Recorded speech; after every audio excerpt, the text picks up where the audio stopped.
What's up, guys? Brandon back with another video. I don't think I'm gonna read anything today, but I was folding through this little notebook I got, and I found a letter that I wrote to a daughter that I never got to meet. Um, well, I was in rehab, right, and this was a year ago or so, last year in like February, and so my baby mama calls me, or I get a message from my therapist there, and he pulls me in the room and he tells me what happened. And basically, my baby mama, she was a heroin addict and basically an everything addict, and a major narcissist. Uh, it's crazy because I didn't realize these things in the middle of it.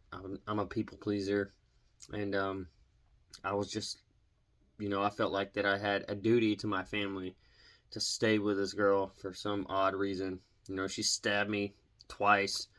I got one here, and so I guess the point that I'm trying to get to is, when my therapist pulled me in there and told me about it, I was heartbroken, of course, and it wasn't a complete full term, but she was like 8.5 months pregnant when she lost the baby.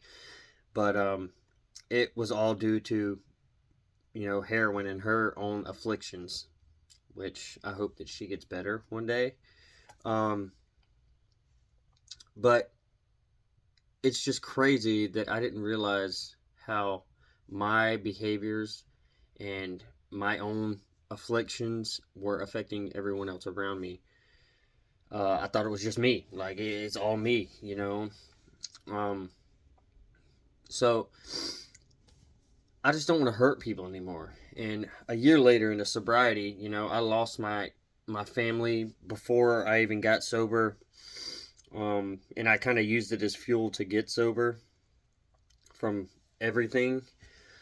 Uh, but it's when I first moved into this house with I met this wonderful woman. She's got these three amazing kids. They're super smart, and loving, loving family. I've never seen that in my entire life. Like my family is just a bunch of drug addicts and alcoholics. Southern Baptists, freaking.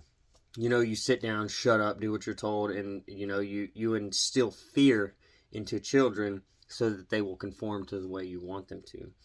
And it took me a while, and I'm still struggling with it to realize that I need to change those behaviors. I had to break that cycle to become a better person because I don't want to end up in the same position that they're in now.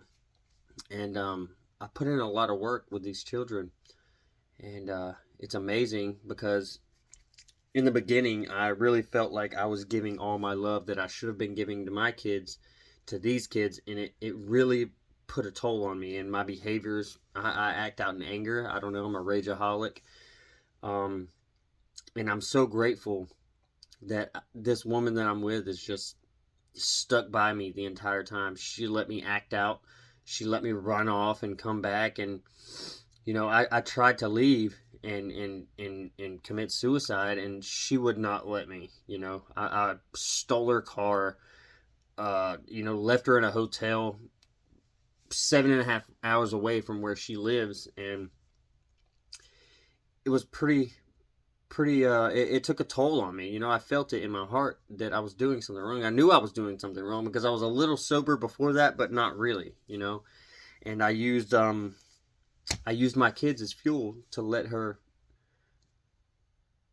to get her to bring me back to where I knew that I was going to fall. And ultimately she went home. I stayed for probably a week, and I finally answered a call, right?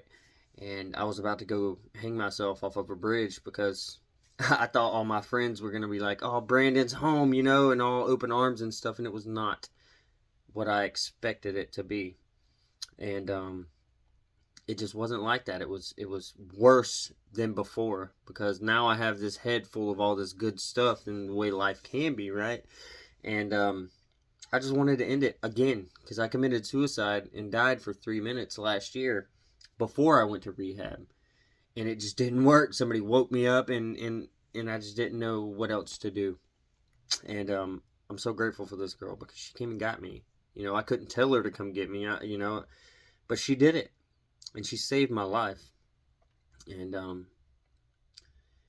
it's an amazing thing, that this life that I have now. And I just want to be an inspiration to people, and I want people to know that, you know, you don't have to live that way anymore.